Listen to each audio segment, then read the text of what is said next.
Okay, I'm talking with Erin Casteel. He's a long-time member of IT Service Management Forum Australia. She's a long-time IT Service Management practitioner, and she is now the convener, or has the title of a chair of a working group which is developing ISO 20000 series for service management with the International Standards Association. So tell me, Erin, exactly what stage is the development of ISO 20000 standards at the moment? What has recently been published? What is in the short-term future? And what is in the pipeline for further down the track? Happy to answer that question. All right, so for those of you who are not familiar with 20000, I'll just quickly let you know this is the international standard for service management. The purpose is a management system that is there for both delivery and management, as well as improvement of services. Now, the series has a number of parts, and I'll very quickly explain what those parts are and where they are in their development life cycle. We had the first edition of 20000 Part 1, which is the part of 20000 that organizations use to get certification against. That's the part that has the requirements. The first edition of that came out in 2005, and in 2011 we published the second edition. We also have guidance on the application of Part 1. That's 20000 Part 2. So the corresponding update to Part 2 was published in 2012. We have Part 3, which was also published in 2012, also a second edition, which is scoping and applicability, which helps organizations understand whether they are eligible for certification, and actually includes some really useful scenarios to help organizations understand how to define the scope of their service management system. We also have a couple of parts that I think organizations and individuals would be very interested in knowing about because they are just about to be published. Part 5, which is an exemplar implementation plan, is going into its second edition as well. The first edition was released in 2010. This next edition is hot off, or just about to be hot off the presses, should be released within hopefully the next month or so. Very, very useful for any organization that is interested in implementing a service management system, because it takes you through an exemplar project plan, shows you even examples of sample policies and other documentation that would be necessary in order for you to establish your service management system.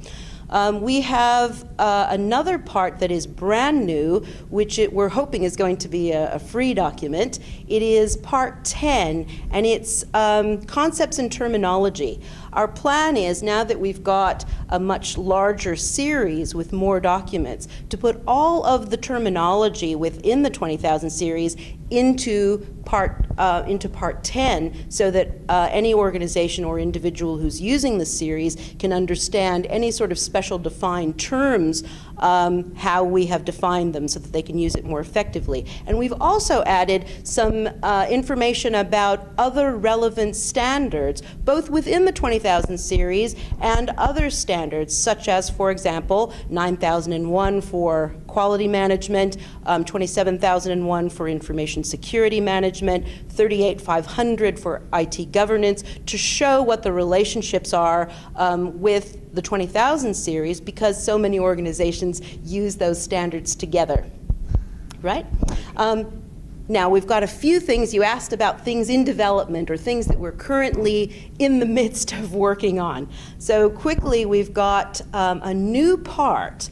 This is Part 6. It is also a requirement standard, but it's actually going to be a requirement standard for certification bodies that are certifying organizations for their service management system. It helps them understand what kinds of skills, for example, and competencies would their auditors need to have in order to effectively do the audit of the service management system, among a lot of other really important information. So that's a set of requirements for certification bodies.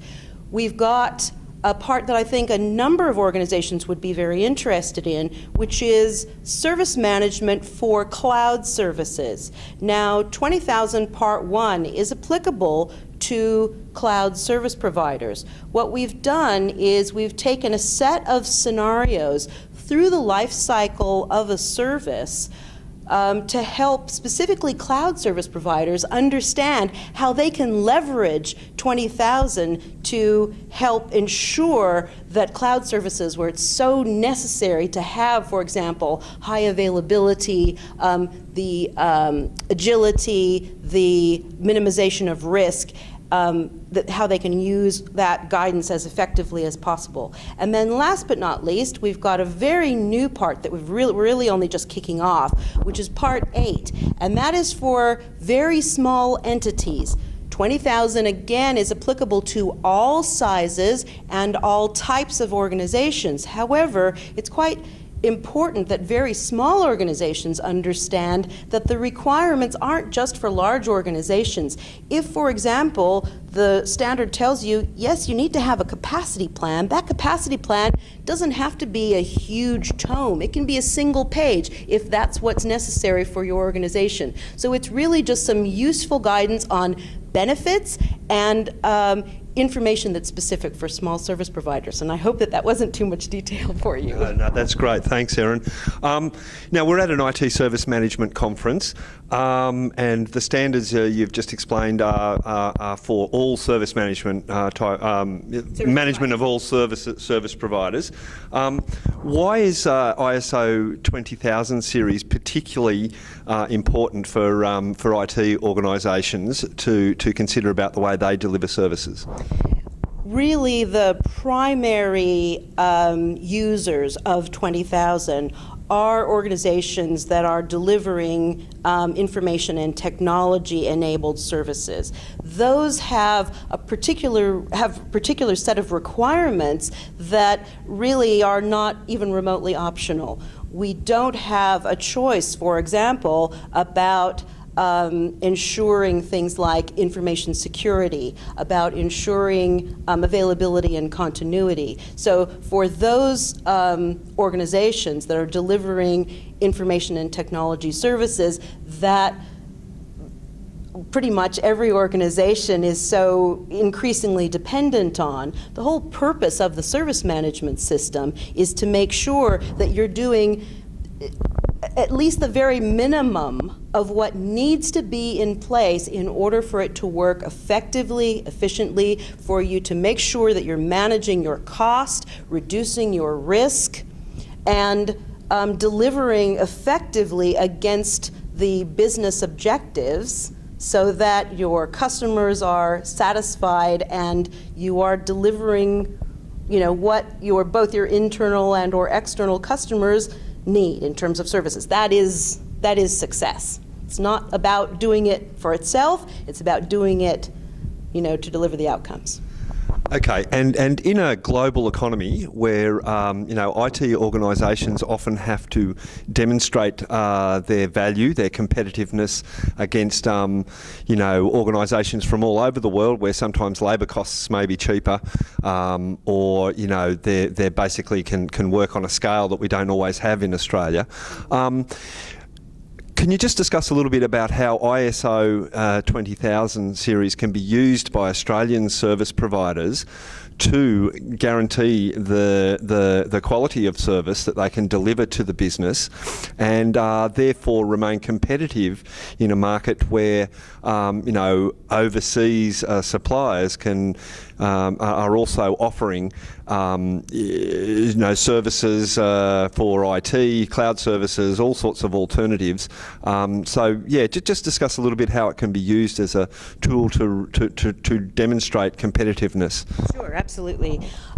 Clearly, one of the many reasons that an organization would be interested in 20,000 certification is because it provides this external proof of your organization doing all of the things that need to be done. It gives your customers and potential customers that sense of comfort and that you're going to be able to deliver and that you know what you're doing. So what we're finding is that service providers in a lot of countries around the world are seeing that potential for competitive advantage. Australian organizations, service provider organizations, are certainly beginning to see the value of that, particularly as services are not necessarily as geographically entrenched, if you understand what I mean. So in order to be competitive globally as well as within Australia, it is becoming increasingly valuable. Okay, so if people are interested in finding out more about ISO 20000 and its role in service delivery, can you just quickly run through a few resources that they should be able to, or that they should be keeping an eye out for, looking where there might be good deposits of information about ISO 20000? The best thing that I recommend for anyone who's interested in 20000 is to actually have a look at the standard itself. So looking at Part 1, it's really quite a simple document. It just has the requirements.